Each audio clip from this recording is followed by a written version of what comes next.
Hey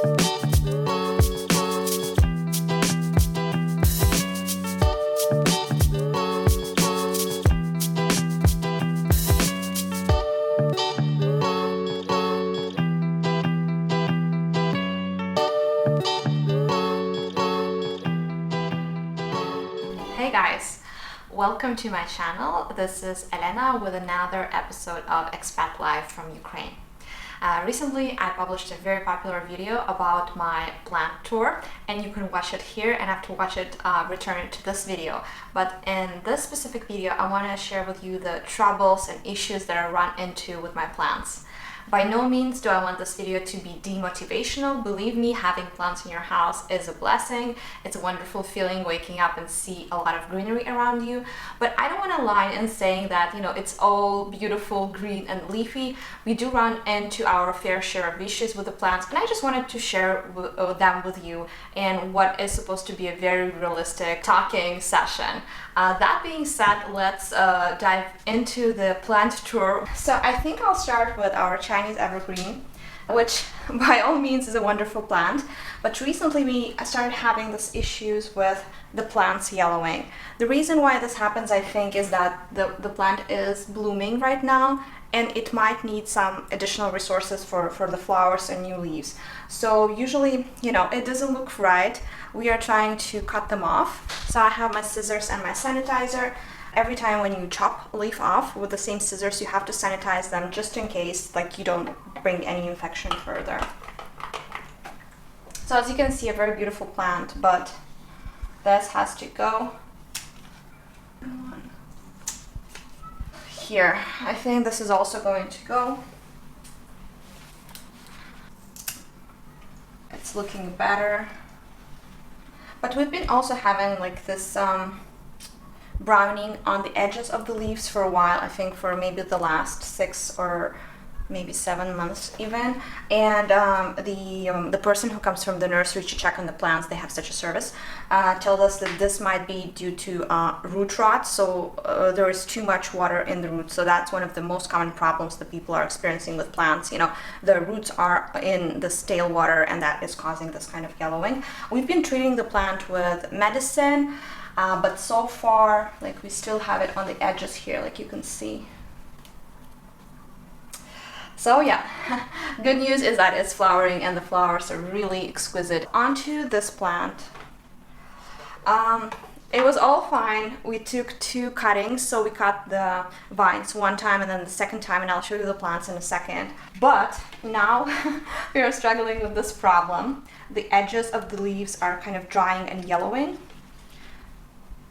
and it's happening from the root towards the edges. So the edges are more or less fine. We started having the first signs of this root rot, I think in January, when straight from here they were growing completely yellow leaves, and we were just like, I wonder what's happening. We didn't take the signs seriously enough, I guess, because the plant was so healthy.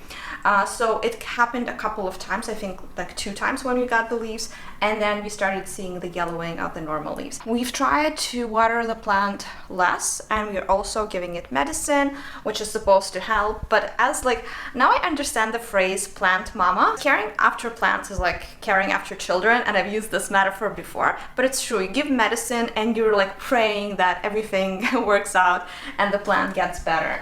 This plant, the peace lily, is more or less very stable, but once in a while we do get a scare with the plant. We were watering it once in 2 weeks, and since we have the problems with the overwatering the other plants, we thought let's try to water it less frequently. And when we came back into the room, all the leaves were to the ground. We got so scared. It happened in the past, but always we water it and it kind of rises up. So it took a couple of hours now, and we were so stressed that the plant might die. We have this beautiful flower. It's also flowering here. That's a new growth, and you can see that in between there's this yellow stalks. These are, let me show you this way. These are the plant stalks, the plant leaves that were yellowing, and we cut them. And again, the lady from the nursery said we can just chop the leaf first, and then as the stalk becomes yellow and dries out, we can just pull it out. The Monstera, this is a new plant. We've I haven't had it for a month or so. So far it's super healthy. You can see that this is the most recent leaf because it's lighter in color. The older the plant, the more rippings it has and the more beautiful the leaf looks like. These are the cuttings that we got from the mama plant. So far they are pretty healthy. This one has, I think, 2 months, and this one is a very recent one. And we can see the vines here. This one is a Ficus, pretty healthy, no problems with it, except that one time. I think you've already heard the story if you watched the other videos on my channel. When we just got it and brought it back home, in the first month, it has lost, I would say, 90% of its foliage. It was only like the stalks, and then in the next, I think, 3 months, it got all the leaves back. But it defies the purpose of gifting such a plant to somebody because it will shed really soon, and this happens because the Ficus with small leaves is very pretentious to its conditions. Okay, and now we're going to the last plant, which was like our biggest heartache since we got plants. It's the Strelitzia, and what you see here, and I'll show you the videos. Oop! Don't need to worry because this plant will chop it today. So we got it, everything was fine, and I think after 1 year we started overwatering it and we didn't know about it, and there were some spots on the leaf, and the first idea was just to cut them because, you know, maybe it's some sort of problem, minor problem, you can cut it. But as you can see, it took all the leaf. We had a lady from the nursery come here. She had a look and she's like, you need to put medicine when watering the plant and spraying the plant, and we're still doing that. But it seems like the rot has stopped because this is the only leaf that is affected. And we get, mind you, only I think 3 leaves per season. So the plant generates a finite amount of leaves. So we got this one last year, I think this one, and this one. And 1/3 of the plant, like 1/3 of the leaves looks like this. This was a major heartache. And you can come a bit closer, like just to see the condition of the leaf. You see, like, it's completely dried out. It feels like, I don't know, like some sort of very rough paper. So let's try to do it in one.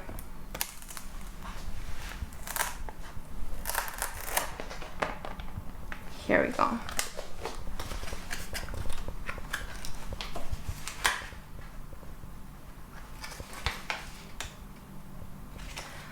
Rest in peace, little leaf. And last thing we have to do is put activated charcoal so this doesn't get infected. You can get it from peels. Let me just try to kind of...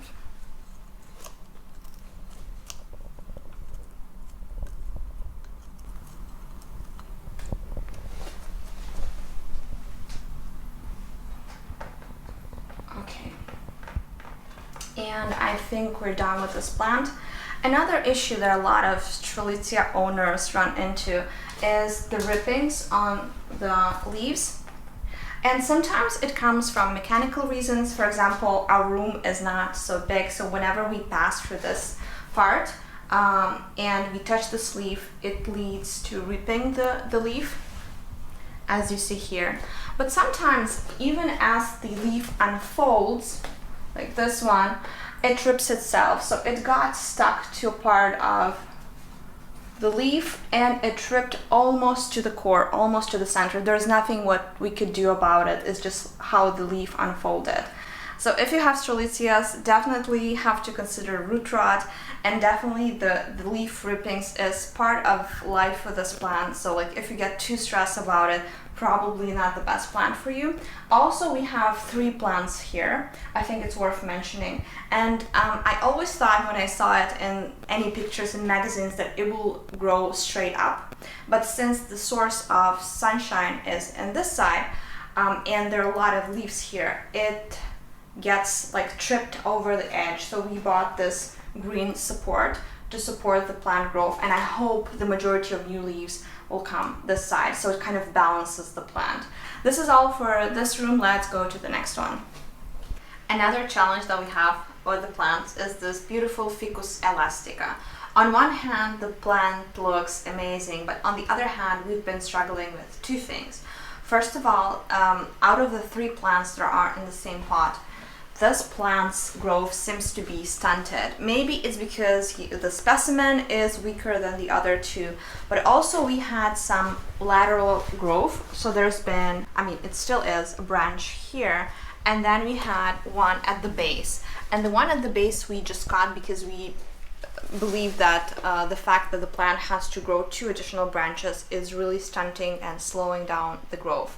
But as a result, we have like 2 big, very beautiful ficuses and this one who is kind of struggling. The number 2 problem that we had at the beginning when we were just getting acquainted with the plant, we were watering it pretty frequently, I think once in 2-3 weeks, and it started shedding the leaves at the base.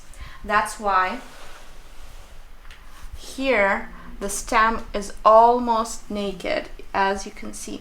There are some new branches growing, but we'll be probably cutting them a little bit later because we don't want anything to grow so low from the plant. But yeah, we've lost, I think, around maybe like 8 or 10 leaves at the beginning. But on the positive side, the plant has been very generous with cuttings. So 1, 2, 3, 4, 5, 6, 7, 8, 9, 9 plants in 4 pots is the result of a 2-year relationship with the Ficus elastica, and we can be happier about that. Probably we won't be keeping all the ficuses for ourselves, we'll be gifting some to our family and friends. If you are in Odessa and you want a ficus, write that in the comments. And let me start with the Croton. The Croton has been pretty good, but we had an issue with the leaves drying out. And our solution to this issue was to, you see, just cut. And our latest tragedy is the death of this plant that we got only 1 month ago. What we believe happened with this beautiful succulent Echeveria is that we watered it with water that was too cold. We were keeping a bottle of water for plants with fertilizer in the fridge, and we didn't realize when we started watering that it was way too cold. So the reaction that we got is this one. The plant kind of opened up excessively and then all the leaves started falling out from the center. We'll see if this can be salvaged, but it does look pretty dead to me. And it was also in the flowering period, and now it has completely dried out. It's not that this plant is expensive or anything, you know, it's a succulent, it's pretty cheap, but it is heartbreaking to see something that we just recently bought in the state. Yeah, you see it's like kind of rotting. We actually took the plant out because it was dying anyways, and as an update, it was probably not due to the cold water. We saw rot at the core of the plant when we shed all the leaves off when we took out the plant, and it seems that the rot has been going on there for a while because it took a considerable part of the plant. We might be thinking that when we bought it from the nursery the rot was already going on, or it's something that we did early on with the plant. In any case, we could not salvage it. These are things that happen with plants, and I just want to show you our latest purchase, which you probably saw, as this really nice fig leaf. Pretty happy. Fig leaves are actually ficuses, so they don't like a lot of water, but it's been really beautiful, really strong. The leaves are amazing. So that's it. Thank you so much for watching once again, and if you have any questions, put it down in the comments. I'll be happy to answer them. Please subscribe, like this video, it does make a difference for my channel, and I'll see you in the next one.